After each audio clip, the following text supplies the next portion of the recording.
धन धन सतगुरु तेरा ही आसरा, धन धन सतगुरु तेरा ही आसरा।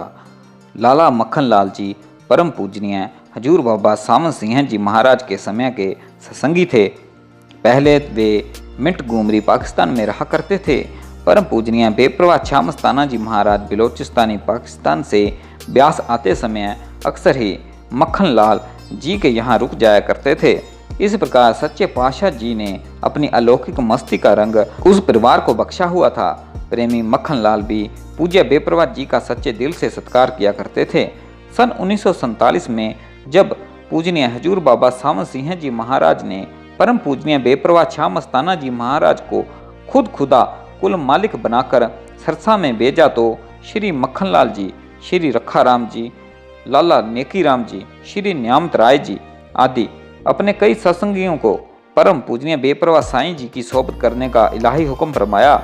वास्तव में उन सब की हार्दिक इच्छा भी यही थी कि या तो बेप्रवाह मस्ताना जी महाराज को वापस पंजाब में रहने का हुक्म फरमाए, नहीं तो हमें भी यहाँ सरसा में पूज्य साईं जी के पास रहने की आज्ञा बख्श दें, क्योंकि वे सब पुराने सत्संगी पूज्य बेप्रवाह जी की इलाही सोबत को छोड़ना नहीं चाहते थे, बल्कि पूज्य बाबा जी ने उनमें से कुछ पुराने सत्संगियों को पूजनीय बेप्रवाह जी की इलाही भजन मंडली में शामिल होने का हुक्म दिया।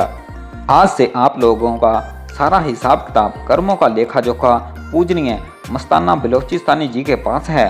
तुम इनके हुक्म में रहना। जो सत्संगी मस्ताना शाह जी का संग करेगा उसे 1 रुपया पूरा फल मिलेगा, और इनकी सोबत को छोड़कर ब्यास में आएगा उसे 8 आने आधा फल मिलेगा। इसलिए श्री मक्खन लाल अक्सर सच्चा सौदा में ही आया करता था। सन 1947 के बाद मक्खन लाल जी भी पाकिस्तान को छोड़कर दिल्ली में बस गए। सन 1952 की बात है कि श्री मक्खन लाल जी के संतान नहीं थी। एक बार वे दोनों पति पत्नी पूज्य साईं जी के दर्शनों के लिए यहाँ दरबार में आए। उन दिनों यहाँ दरबार में नए मकान बन रहे थे, जोरों से सेवा चल रही थी। वे भी दोनों पति पत्नी सेवा में जुट गए। संगत ईंटें उठा रही थी। श्री मक्खन लाल जी की पत्नी माता लाजवंती भी ईंटें उठाने लग गई।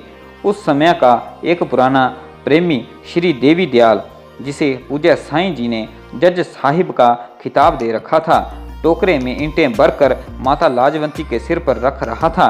पूज्य साईं जी भी वहीं पास खड़े सब कुछ देख रहे थे। वो माता टोकरे भर भर कर सिर पर उठाए बड़े आराम से चल रही थी। यह सब कुछ देखकर पूज्य साईं जी ने हंसते हुए फरमाया, भाई जज साहिब, बीबी से इतना भारी बोझा क्यों उठवाते हो? इस पर देवी दयाल ने उसी प्रकार हंसते हुए मिजाज में उत्तर दिया, साईं जी, बीबी लड़का मांगती है। यह सुनकर सच्चे दातार जी मुस्कुरा दिए और पवित्र मुख से कोई वचन नहीं बोले। कुछ देर के बाद खुद खुदा जी ने अपने एक सेवादार को भेजकर तांबे के पुराने डबली पैसे वाले कुछ सिक्के मंगवाए। वाली दो जहान खुद खुदा जी ने सभी सेवादारों को 1-1, 2-2 सिक्के देते हुए अपनी इलाही खुशियां प्रदान की। माता लाजवंती को भी पैसे पैसे वाले 2 सिक्के देने चाहे, परंतु वह कुछ शर्मा गई और सिक्के नहीं लिए। इस पर चोजी दातार जी ने फरमाया, अरे भाई दीनदयाल, यह बीबी लड़के वाले पैसे नहीं लेती। अरे ये नसीब कहाँ से लाए? सतगुर परम पिता परमेश्वर की कृपा हुई। श्री मक्खन लाल जी के घर एक लड़का पैदा हुआ, परंतु खुद खुदा के वचनों के अनुसार कोई ऐसा सख्त कर्म था कि बच्चा व उसकी माता सख्त बीमार हो गए। डॉक्टरों ने जवाब दे दिया। आखिर श्री मक्खन लाल जी पूज्य बेप्रवाह शाह मस्ताना जी की हजूरी में यहाँ दरबार में आ गए और अपनी मजबूरी प्रकट की। दयालु दातार जी ने रहमत की वर्षा करते हुए पवित्र मुख से फरमाया, भाई दोनों में से एक को जाना पड़ेगा, यानी एक की मृत्यु जरूरी है। इस पर मक्खन लाल जी ने अर्ज की, सच्चे पातशाह जी, बच्चे की माँ को बख्श दो। इस तरह कुछ दिनों के बाद ही बच्चा मर गया।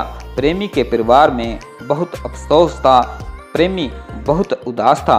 उन्हें इस प्रकार उदास देखकर दयालु दाता जी ने जोश में आकर फरमाया, बेटा फिक्र न कर, काल एक लेकर गया है, एक के बदले उससे 2 लेवेंगे। दयालु दाता जी के अटल वचन थे। इस उपरांत प्रेमी के घर 13 अप्रैल 1954 को 2 पुत्र पुत्रों का जोड़ा पैदा हुआ। प्रेमी का घर कुल मालिक की रहमत से भर गया। उन दिनों परम पूजनीय साईं जी डेरा सच्चा सौदा अमरपुरा धाम महमदपुर रोही में डेरे की सेवा करवा रहे थे। प्रेमी मक्खन लाल जी ने आकर बधाई देते हुए कहा, सच्चे पातशाह जी, आप जी की अपार रहमत से 2 लड़कों ने जन्म लिया है। श्री मक्खन लाल जी ने पूज्य बेपरवाह जी की हजूरी में लड़कों के चोला रस्म पर घर पर पधारने के लिए अर्ज की। कुल मालिक परमात्मा तो अपने सच्चे भक्तों के वश में होता है। हालांकि सच्चे संत महापुरुष व रूहानी फकीर ऐसे किसी भी संसारिक रस्म रिवाजों में नहीं पड़ते और न ही उन्हें कोई दिलचस्पी होती है, परंतु अपने सच्चे सेवक प्रेमी को जवाब देना भी पूजनीय बेपरवाह जी ने वाजिब नहीं समझा। इसलिए दयालु दातार जी मक्खनलाल जी के साथ उनके घर पर चले गए। यहाँ से कुछ और भी प्रेमी सेवादार पूज्य बेपरवाह जी के साथ थे। कुल मालिक के अपने निवास पर पधारने पर प्रेमी मक्खनलाल जी के परिवार में खुशियां मनाई गई। बेपरवाह दातार जी ने वहां पर जबरदस्त सत्संग लगाए और सत्संग में भंडारा बांटा। प्रेमी जी के लड़कों का नाम रखते हुए खुदा दाता जी ने एक लड़के का नाम सच्चा सौदा और दूसरे का नाम अमरपुर रखा। इसी प्रकार चोला की रस्म अदा करते हुए शहंशाह जी ने फरमाया कि भाई, हम तो गरीब फकीर हैं, हमारे पास कपड़ों के लिए पैसे कहाँ हैं? अच्छा, वरी देना ही पड़ेगा। उसके बाद पूज्य दयालु दातार जी ने अपने सिर पर लपेटे परने को उतार कर उसमें से आधे कपड़े के 2 हिस्से करके दोनों बच्चों के लिए बख्शीश रूप में दे दिया। लाला मक्खनलाल मस्ताना जी की इलाही बेपरवाही शक्ति के बारे में तब तक बहुत कुछ जान चुका था। कुल मालिक के सच्चे फकीर रूहानियत के महान बादशाह की इस इलाही दात को प्रेमी मक्खनलाल जी ने अपने सिरांखों पर रखकर सच्चे हृदय से सत्कार किया। बस फिर क्या देर थी। श्री मक्खनलाल जी पर परम पूज्य साईं जी की इतनी रहमत हुई कि संभाले नहीं संभलती थी। प्रेमी का घर कुल मालिक की अपार रहमतों से भर गया और फिर किसी भी पदार्थ की कभी कमी नहीं रही।